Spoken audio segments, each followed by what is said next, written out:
Housewife को घर की मलका कहा जाता है और मैं भी एक हाउसवाइफ हूँ और मुझे अपने हाउसवाइफ होने पर फ़ख्र है। हाउसवाइफ होती है घर की मलका और इस मलका का खुश रहना बहुत ही ज़रूरी होता है। जैसा कि हमारे जिस्म में हार्ट एक मेन ऑर्गन है, हार्ट अगर ठीक काम करेगा तो बॉडी भी बिल्कुल ठीक काम करेगी। बिल्कुल ऐसे ही हाउसवाइफ होती है। तो अगर हाउसवाइफ खुश रहेगी तो पूरा घर खुश रहेगा।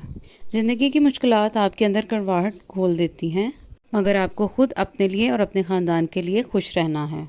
सबसे पहले अपनी सोच को बदलें, पॉजिटिव रहें। आप में से अक्सर हाउसवाइफ्स ऐसे सोचती होंगी कि रानी बनकर आई थी और नौकरानी बनकर रह गई हूँ। क्या अपने घर के लिए काम करना गलत है?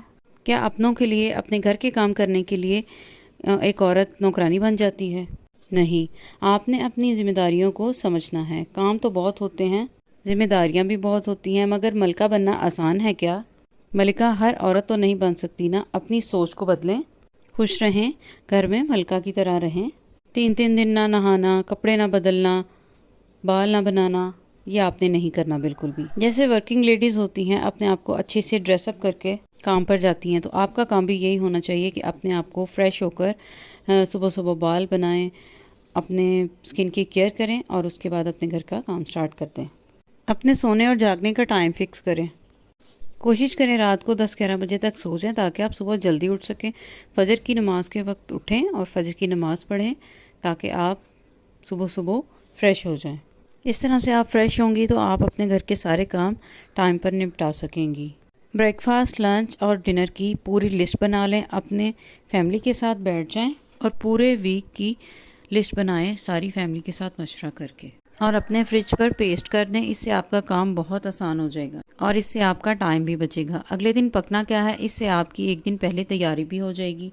हम हाउसवाइफ सारा दिन यही सोचती हैं कि अभी तो ये काम भी करना है, अभी तो ये काम भी पेंडिंग है, और इस तरह से हम कामों की टेंशन लेकर बैठे रहते हैं और अपने आप को डिप्रेशन में ले जाते हैं, और इस तरह से दिन ब दिन हम वीक होते जाते हैं, जो कि ऐसा बिल्कुल नहीं करना। बस आप काम करती जाएं और अल्लाह का ज़िक्र करते हुए कि जब आप काम करेंगी तो आपको बिल्कुल भी थकावट नहीं होगी, और हमेशा अल्लाह का ज़िक्र अपनी ज़ुबान पर रखें।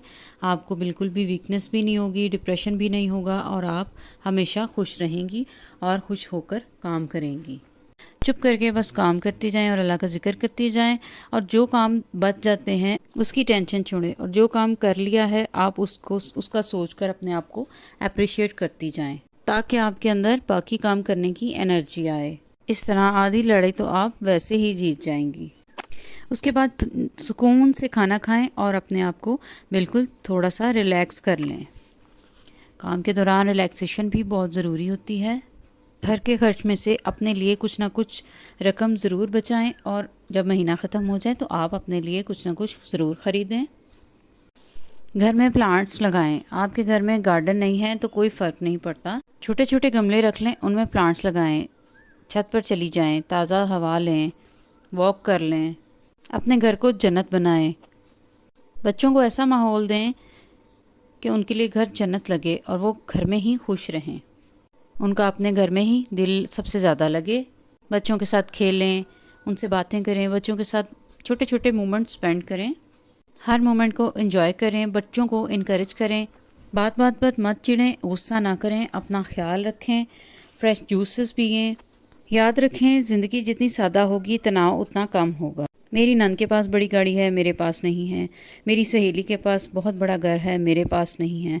फलां के बच्चे लायक हैं, मेरे बच्चे लायक नहीं हैं। हर बात में कंपैरिजन, हर बात में अपने आप को दूसरे के साथ तोलना, ये सब कुछ आपको स्ट्रेस में मुब्तला कर देता है। कभी भी अपने आप को किसी के साथ कंपेयर ना करें। कभी भी ये मत सोचें कि उसके पास ये है, मेरे पास ये नहीं है। अल्लाह ताला ने आपको जो कुछ भी दिया है उसके लिए अपने रब का शुक्र अदा किया करें। हमेशा ये देखें कि अल्लाह ताला ने आपको क्या क्या दिया हुआ है। दुनिया में बहुत से लोग ऐसे हैं जिनके पास ये भी नहीं है जो आपके पास है, इसलिए हर वक्त हर लम्हे अपने रब का शुक्र अदा किया करें। कभी भी किसी से जेलस ना हो। अगर लाइफ में आप कभी भी किसी को अपने आप से बढ़कर पाएँ तो हमेशा उसको दुआ दें, क्योंकि ये जेलस होना आपकी सेहत के लिए बहुत नुकसानदेह है। आपके फेस पर रिंकल्स पड़ जाएंगे और आपकी स्किन ख़राब हो सकती है। आप डिप्रेशन में जाते हैं तो इसके बहुत से नुकसान होते हैं। आपका घर बिल्कुल भी ठीक नहीं चलेगा। इसलिए खुश रहने का बेहतरीन तरीका ये है कि आप हमेशा अपने रब का शुक्र अदा करें और अपने से नीचे देखा करें। अल्लाह ताला का फरमान हमेशा याद रखा करें कि हसद नेकियों को ऐसे खा जाता है जैसे आग लकड़ियों को। हर रोज़ अपने लिए थोड़ा सा टाइम निकालें और अपनी मर्ज़ी की एक्टिविटी करें जो आपको पसंद है, जिस तरह से आपका दिल करता है। आपको कुछ लड़कियों को मेकअप करना अच्छा लगता है, कुछ लड़कियों को ड्राइंग करना, पेंटिंग करना, म्यूज़िक सुनना अच्छा लगता है। जो आपका दिल करता है आप उस तरह से अपनी एक्टिविटी किया करें। जब आप अपने आप को टाइम देंगी किसी एक्टिविटी में तो आप अपने आप को पहचान जाएंगी। जब आप अपने आप को पहचान जाएंगी तो आप हमेशा खुश रहेंगी। अपनी वैल्यू कीजिए और ख़ुद को पहचानिए और खुश रहिए। शायर मशरिक़ अल्लामा इकबाल ने क्या खूब कहा है, वजूदे ज़न से है तस्वीर कायनात में रंग, इसी के साथ से है ज़िंदगी का सोज़े दरों। इसके साथ ही इजाज़त चाहती हूँ। दुआओं में याद रखिएगा। मेरे चैनल को सब्सक्राइब करना मत भूलिएगा। मेरी वीडियोज़ को लाइक करें, शेयर करें। अल्लाह हाफ़िज़।